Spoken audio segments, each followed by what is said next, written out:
Povodom Međunarodnog dana humanitarnih radnika, generalni sekretar Crvenog krsta Srbije Vesna Milenović rekla da je organizacija kroz rad 6.000 volontera i humanitarnu pomoć za područje ugrožena poplavama i dalje pokazuje šta je humanost u praksi. Kolege su se detaljnije bavile ovom temom, te tako došle i do sociologa Dušana Janjića, koji smatra da je solidarnost kod Srba kratkog daha, kao i da ne postoji perspektiva za samostalno građenje iste. On ističe za televiziju Kopernikus da ona mora da bude deo obrazovnog sistema i to od samog početka školovanja. Volonteri bez radnog vremena i humanitarna pomoć za svakog kome je neophodna, krasi Crveni krst Srbije.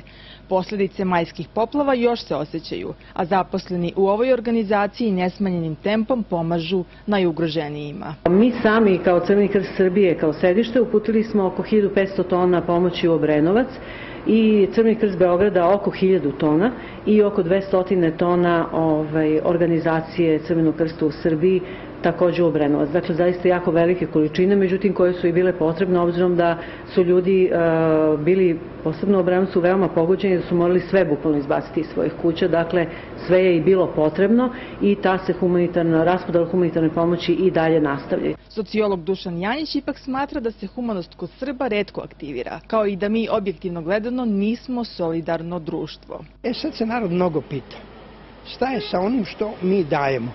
Dakle, to je i rezultat ove promene vrednosti, to je rezultat trenutnog siromaštva i moram da kažem da perspektiva za neko samostalno građenje sistema solidarnosti i vrednosti ne postoji. Ili će se to ugraditi u obrazovni sistem od samog početka, znači od vrtića, škola, pa se učiti ljude da je dobro pomagati druge, da će se to vratiti. Ko veruje u Boga, on će reći Bog će vratiti, ko veruje u sreću, sreća će vratiti, nije bitno ko će vratiti, ali da je to ulaganje istovremeno i u sebe. Građani imaju suprotan stav, percipiraju Srbe kao human narod. Da li smatrate da su Srbi kao narod humani? Da. Zbog čega? Dobri su ljudi. Mislim da jesu. Zbog čega mislite? Pa ne znam, možda po moje familiji, znate, dali smo 3 života za ovu zemlju. Mi smo jedino složeni kad je rat, kad su neka takva stanja, poplave, požari, inače kao narodne. Humanost mora da se postiče na nivou države. Neko ko daje priloge pre svega mora da bude oslobođen od poreza, ističe Janjić.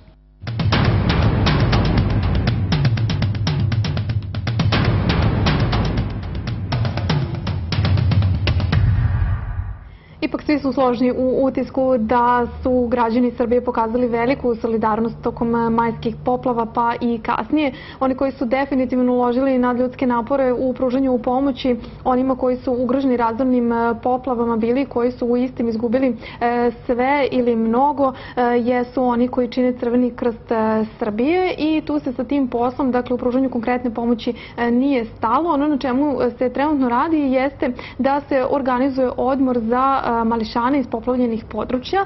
Nekoliko je grupa, neki su već otišle put destinacija predviđenih za ovo leto, neki će tek krenuti i više o toj temi u narednim minutima. Naš gost ovog popodneva, Slađana Dimić ispred Crvenog krsta Srbije. Dobar dan i dobrodošli.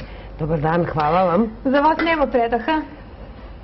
Pa sve dok postoje potreba, nažalost majske poplave su bile takve da još uvek postoji potreba za redovnom distribucijom humanitarne pomoći, što se naravno i radi, ali mi smo pokušali da ovoga leta deca koja su bila pogođena ili poplavama ili klizištima u Srbiji, a znate da ih je bilo u 40 gradova, da ovo leto pamti po nečemu lepom. Tako da, zahvaljujući donatorima, raznim donatorima, gde su pre svega bili i građani Beograda, preko uplatnice koje je Crveni krst Beograda dostavio, uspeli smo da na oporavak pošaljemo već 2 grupe dece na Divčibare. Od tih sredstava koji su prikupljeni do nekih 8300 porodica u Beogradu, negde oko 200 dece iz poplavljenih beogradskih opština će imati priliku da se malo odmori na Divčibarima, ali to naravno nije sve. Crveni krst Srbije ima i svoje odmaralište u Baušiću, na moru kod Herceg Novog, i mi smo uspeli da, zahvaljujući švajcarskoj organizaciji za razvoj i saradnju, na oporavak u Baušić pošaljemo negde oko 480 dece.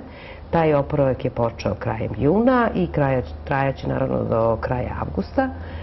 Još jedna stvar koju smo uspeli da uradimo vezano za decu i njihov oporavak, to je grupa koja je pripremljena u saradnji sa našom ambasadom u Slovačkoj, u Bratislavi. Mi smo dobili poziv od Trnavskog regiona i juče je na oporavak upućeno 40 dece iz Loznice i Valjeva u školu u prirodi koja se nalazi na nekih 50-60 km od Bratislave.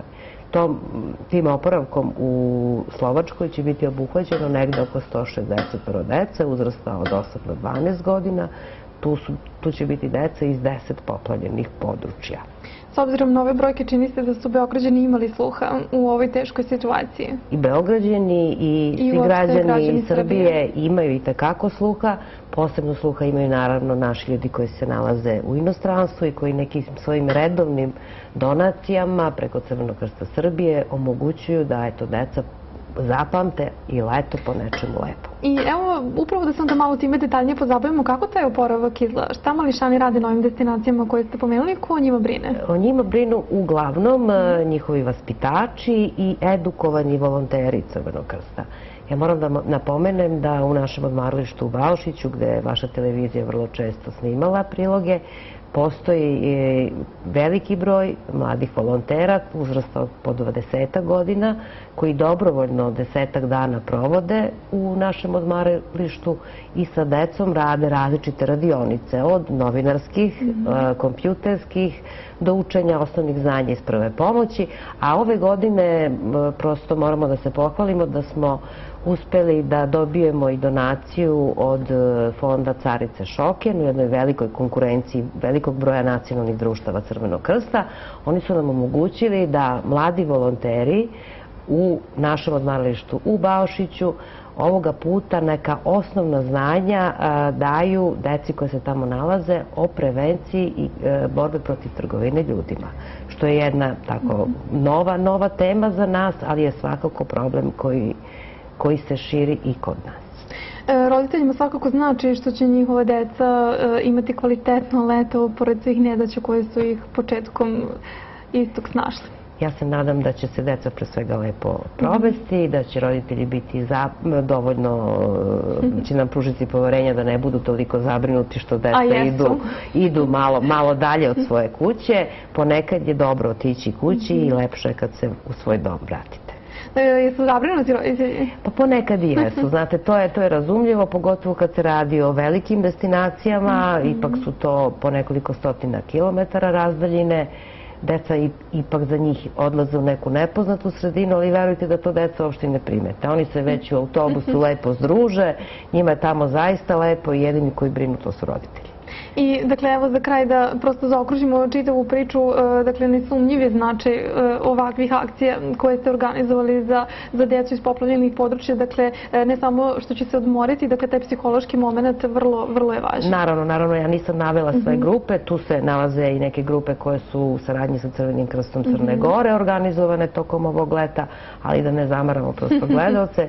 Najvažnije je da uspemo da deci prosto omogućimo da na drugi način gledaju na stvarnost. To je ponekad taj predah jako važan. Mnogo vam hvala na izdvojenom vremenu. Hvala i vama. Bila je to Slađana Dimić iz Crvenog krsta Srbije u nastavku Blok reklama.